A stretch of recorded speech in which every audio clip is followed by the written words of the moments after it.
What's up, y'all? We're finally back. Believe it or not, it's rained here for 8 days straight, all day, every day. So we had to catch up on our yard work, chores around the house, but now we're about to get back on this budget 318.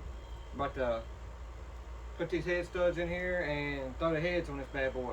Y'all stay tuned. Okay, like I said, we're getting ready to bolt this 318 together, put the heads on it. We got the Felpro gaskets hanging up here.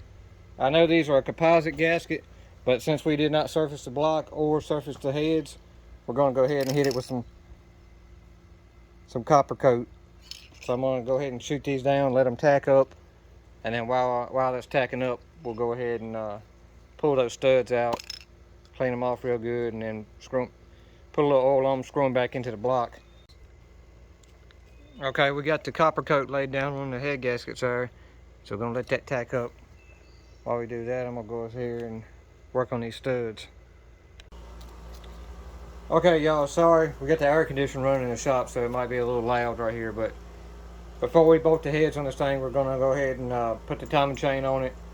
We still gotta swap out the bottom timing gear, and I went ahead and bolted the oil pump and the pickup on. We just went with a standard OEM replacement. It's a Mellon pump, standard volume, standard pressure. And we reused the factory pickup, just cleaned it out really good with brake cleaner. We got it bolted down, tore it down to, I think it's 35 foot-pounds on that. So I'm gonna roll this thing over now. We're gonna put number one up on TDC, and we'll show y'all how to install this timing chain. Okay, I'm gonna see if I can show y'all, get this to pick up on camera. I don't know if it's zoomed in close enough for you, but basically we got the crank bolt in here. It's not torqued down or anything, but we can still spin the crank by it. When you bring that number one up, your number one cylinder up to TDC, you just want to creep up on it slow.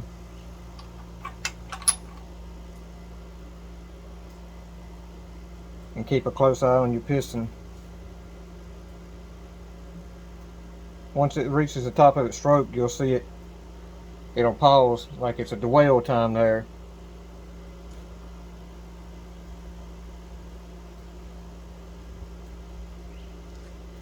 Right there is TDC. If you want to, you can go past that. You'll see the piston start to go back down in the bore. Just back it up a little bit and then sneak back up on it. But when you see it, the piston starting to dwell at the top, you know you're coming up, you're right there at TDC. So just okay. The factory timing gear on this thing, as you can see, it's only one keyway.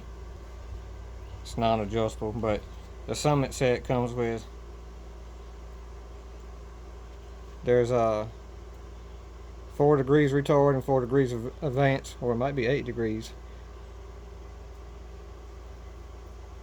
Yeah, there's 8 degrees advance and 8 degrees retard built into this gear, which is adjustable by depending on which keyway you put it in. So once your timing cover's on, it's not like you can really adjust your timing, but it's something you want to figure out now. Most of the time people run these, unless it's like a, depending on what you're building it for, little street motor, most of the time people run them straight up or 2 degrees advance. But for this build, we're going to run it straight up. And I don't know if you can pick this up in the camera or not, but you see that timing gear that's on the cam has a dot right there.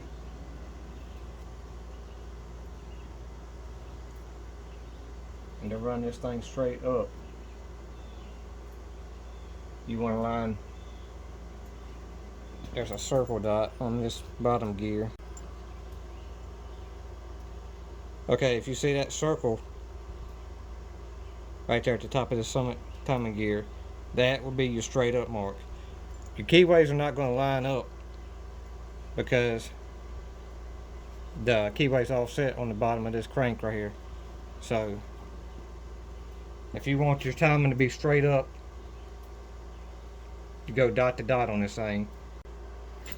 Okay, I went ahead and took this timing gear off to give you a better look at it. It's easier to install it like that too, but like I was telling you about the markings on this bottom cam gear, if you look right here over each keyway, it tells you, like if you want straight up or 0 degrees advance, 0 degree retard, right there where my thumb is. I don't know if the camera can see that, but it's a 0. Every number after that is retarded or advanced. And the cam gear only has one dot on it. So what I like to do is if you're going straight up at 0, when you get this thing installed, you want those dots to be kind of lined up like that. Okay, y'all, I had to take a break and collect my thoughts here, but I went ahead and this is not bolted on, as you can see. We just got a loosely slid up there. But if you want to verify that your timing is in the correct location, just grab you a straight edge and pretty much, if you can line them dots up, that tooth with that gear should fit into that groove right there with the 0. As you can see, we're dead on it, straight up. So that's where we're going to run this one at. We're going to go ahead and slide the fuel pump eccentric on here and torque this thing down so we can put the timing cover on it. Okay, y'all, as far as lifters, we went with Summit for the lifters too, the HT 2011s.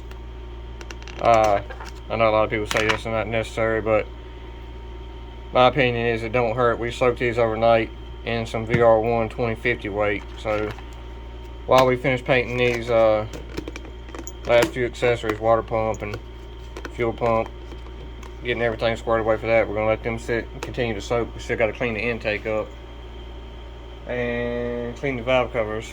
So we'll come back to you when we get that done. Okay, we got the oil pan bolted up. We got the timing cover temporarily bolted up. I know we got to still put the water pump on here, but I'm going to paint that first. So we're going to put that on. But we got the bottom bolts in there bolted up just to let that gasket set up. I got the gasket glued to the cover instead of gluing it to the block. So if we got to take this cover off, it's no big deal. The oil pan and everything in the bottom end should be done for. We got the head gaskets laid up here. Now I'm getting ready to go in here and grab up the cylinder heads and lay these bad boys on here.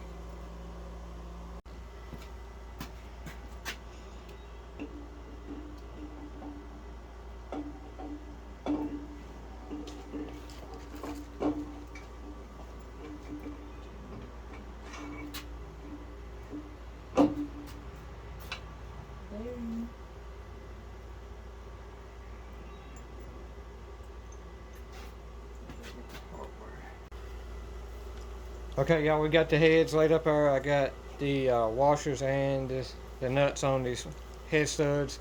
I got a little oil, just some 40 weight motor oil inside the nut right there. I'm gonna go through and torque these. I'm gonna run them up to 100 foot-pounds, but I'm gonna do them in 3 increments. I'm gonna go 35, 70, and then the final torque will be 100. So I'll probably just time lapse this.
Well, there it is, y'all. We got the heads torqued down on it.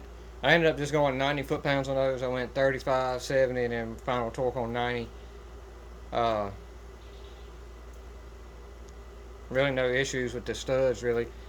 I put a light coat in the oil inside the nut, and I had only two of them. I didn't put anything on the washers. because I knew they would end up acting like a bearing and spinning. So I only had two that gave me a little trouble with that, but nothing really major. So now I'm gonna just lay the valve covers on this thing and put a new trash bag on it so it'll stay clean. Hopefully the next time y'all see this, we will be bolting the intake on it and front accessories, and hopefully getting ready to drop this thing in the truck. So I know we got a lot of new subscribers this last 2 or 3 weeks. I'd like to welcome everybody to the channel. If y'all are into Mopars and dig old hot rods and stuff, y'all are in the right place, so hang out. We got some good stuff coming down the line. Once again, thank everybody for watching. Don't forget to like, comment, share, subscribe. We'll see y'all in the next one.